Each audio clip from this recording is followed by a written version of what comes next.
Ralph Waldo Emerson once said, "Do not go where the path may lead, instead go where there is no path and leave a trail."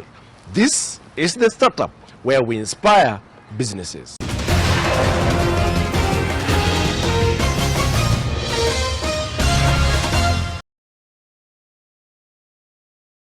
Welcome back. I'm now joined by Jibril Abdi and Evans Kirago of Mekan Games. They like pronouncing their name Mekan Games. Karibu sana, Evans. Thank you very much. Tell me more about Mekan Games. Mekan Games is basically a video game development company. What we do is we make video games, be it for your computer, be it for your phone, be it for your website. That's basically what we do. Yeah, and a bit of animation too. Wow. So I can say during my leisure time, I can play the games. Yeah, if you have a phone that can access the Play Store, just go get our games, play and enjoy them. Yeah. You guys are students at the university. How did the journey start? For us, as Mekan, as a team, we started way back in about last year. Yeah, it's been like a year now. We launched. The concept started around 2013. Yeah, 2013 basically. Yeah. So basically everything is a startup. Yeah. Okay. In 2013, I had just finished high school. We had both actually finished high school, and I attended a college where we were taught basic programming. By basic, I mean making websites, but then we used to have Nokia apps. The Symbian, remember the Nokia phone? Yeah, the Nokia phone Symbian. Yeah, we used to have those ones. So we were taught how to program for those phones. We used to make basic applications, an application that will maybe get your contacts and just display them. So after that, we learned USSD, and it was then that I realized personally that this wasn't as much as a challenge. I wanted to program more and more and learn more and more. So I decided to make a video game. Back then, we didn't even have the idea of Mekan Games. This was just me wanting to make a video game to prove to myself, actually, that it's possible as a Kenyan, because no one had made a Kenyan game at that time. So I took about 5 of my friends who were not necessarily in the current team. We decided to make a video game. And 3 months down the line, we had a video game. Okay, what did you need that particular time? At that time, basic stuff. We just needed the skill, which we learned from YouTube, really, because there are no schools teaching game development in Kenya. Yes. We learned from YouTube and a laptop and just the idea, and from there you're pretty much set to go. Yeah. Jibril, you met Evans Kirago. How did he convince you to come on board and be part of Mekan Games? We started off jokingly at first. Just wanted to, we were bored with school. He was like, by the end of my second year, even if it's dropping out, I just want to start my own company. If it's going good for me, I don't want to start hustling and looking for work. So it started off as a joke. But when he actually chose to come and started, I was like, why don't we do it? Because there's no other game development company. There used to be one, but we were like, let's start it off. We don't have anything to lose. Let's see. Plus Kenya isn't that into developing a game because we mostly download games from outside. So we're like, why can't we make our own game? So I was like, it's okay, fine. How much capital did you start the business with? It will depend on how you categorize it. If you're going to put a number on a figure on our scale, that's pretty high because we invested a lot of time in learning the skill and a lot of effort. But physical cash, you just require a laptop. If you have that, it's on a zero budget. But the skill is it's the most valuable, I think. Wow. Yeah. So you started with intellectual capital. Yes. Now, building the idea to where it is, with which game did you start with? We started with a game that we launched on 21st November last year, a game called Wings of Fury. Wings of Fury was, the one that went big, yeah. Wings of Fury was a racing game that was an aerial racing game where you fight over other planes as you race to the finish line. After launching Wings of Fury, we were shocked, really. We were just a small company, me, Brilliance, and a couple of other friends. But seeing something that we had created, like in my room, I'm just alone, go so huge and have so many downloads from Nigeria and other places, that was already amazing for us. To create a moment, not really a really fun game, just a moment where you capture your mind for just 5 seconds. That was our goal. And Wings of Fury really put us out there, you know, as Mekan Games, it really put us out there, and we are now where we are. Yeah. The experience of developing the game, the first game, that is Wings of Fury. What was the experience? I'd say it's a mixture.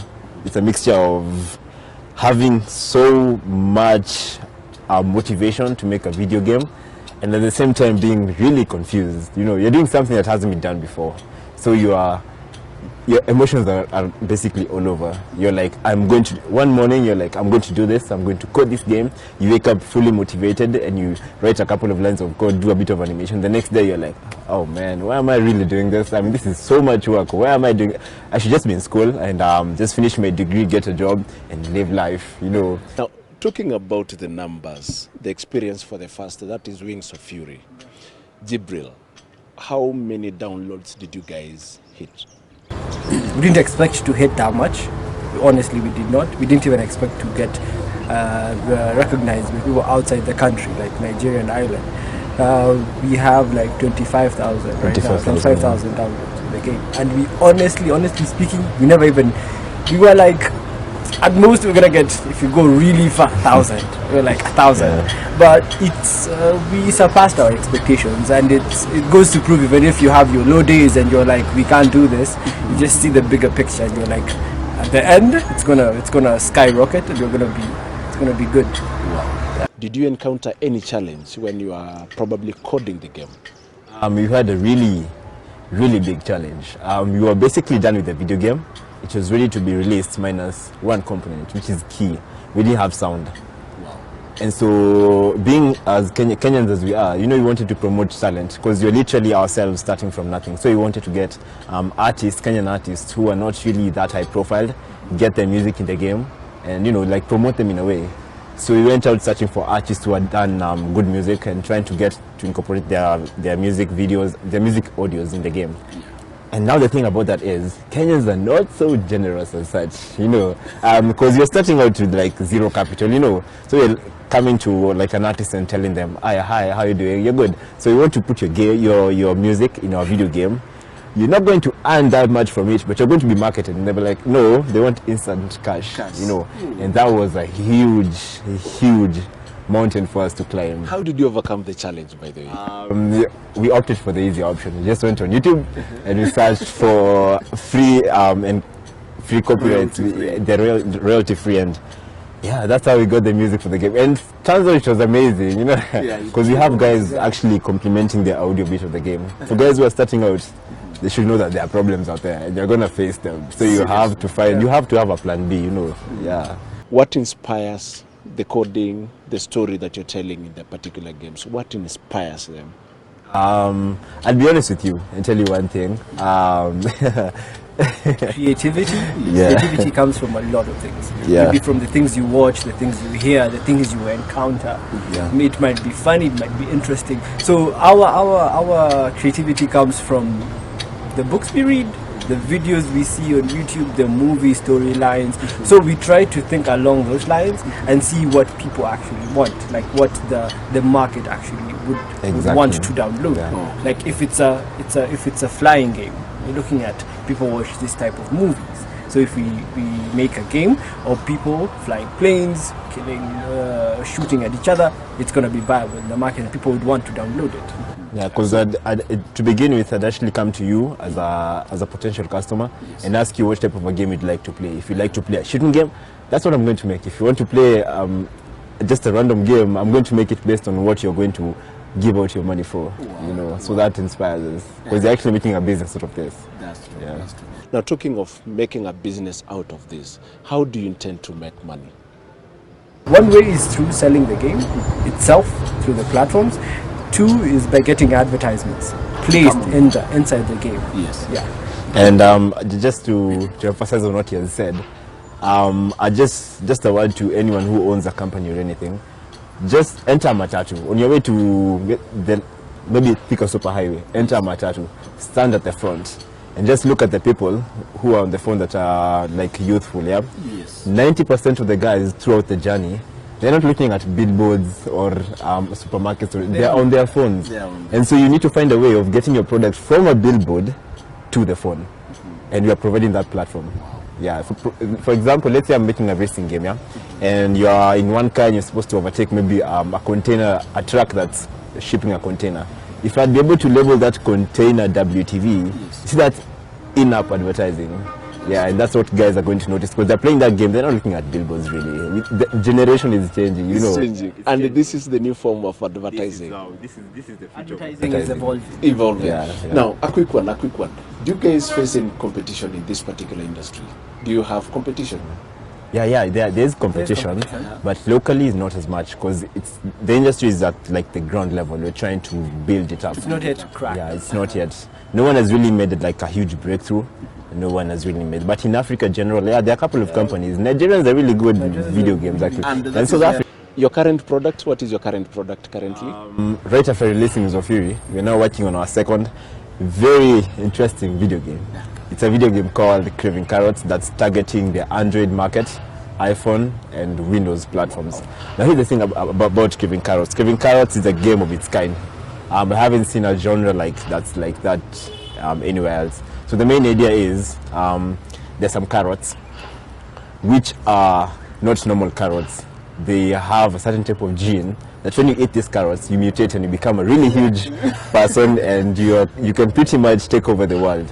Yeah, and so the World Health Organization, seeing this as a tricky situation, took all the carrots and they are stored somewhere. And so some wild, some terrorists and all those bad guys, we call them ninjas, they're out to get these carrots because they know once we have these carrots, we can take over the world. And so your main aim as a player is that you've been assigned with the task of protecting these carrots. So make sure these ninjas who are out to get your carrots do not get to them. Whatever it takes, you're using booby traps, you're shooting them down, you're literally slicing them. You know, it's a really interesting game. It's a fun game. Yeah. Since Mekan was started, what lessons have you learned? Personally, I've learned that for the Kenyan gaming market, you need to have like really powerful marketing tools. Because Kenyans, I've noticed that since our immediate market is the Kenyan market, Kenyans will talk a lot about something that's just, since a product is trending, they're going to talk about it. But having someone download it is an entirely different process. Guys are going to be like, oh, these guys have a game, they're going to spread it on social media, it's going to trend on Twitter. But when you look at the downloads, it's just not, they're not equal, you know. They're not and so, yeah. their products. In our products. Yeah. Guys will do more of talking than actually playing the game, which is what we're actually intending. So what I've learned is that it's one thing getting guys to talk about a video game or your product, it's another thing getting them to use it. Okay. And how can I access your products?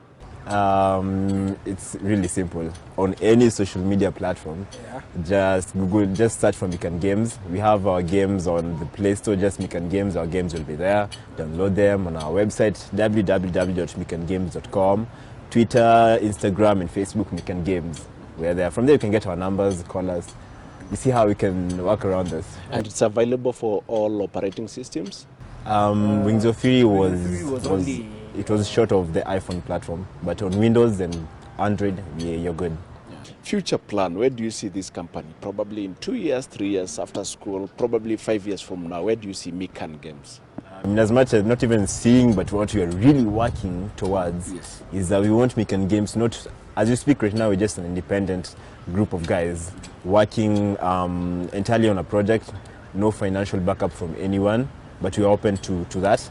And making a video game and having it being released. But what we're looking to be in like 5 years is a fully fledged company. We call them AAA gaming companies. Guys who release huge titles like FIFA and Call of Duty and all those big games. That's actually where we are going. That's where we want to be. Where we're investing like a lot of money into a video game and we put it out there and have guys buy the game and making sure that the cash balances out and we can employ guys into this new industry. I'm sure by then it will be an entirely new industry. We'll have maybe a course in the university called video game development. You know, that's what we want. This is in the entertainment sector at the same time. Good. No, and all of them are still in the university. Yes. Yeah. Thank you so much, Evans. Thank you, Abdi. Start with what you can. That is the key take that I've gotten from this inspiring story. After the break, how they were started, then later on as startups experts. Don't go away.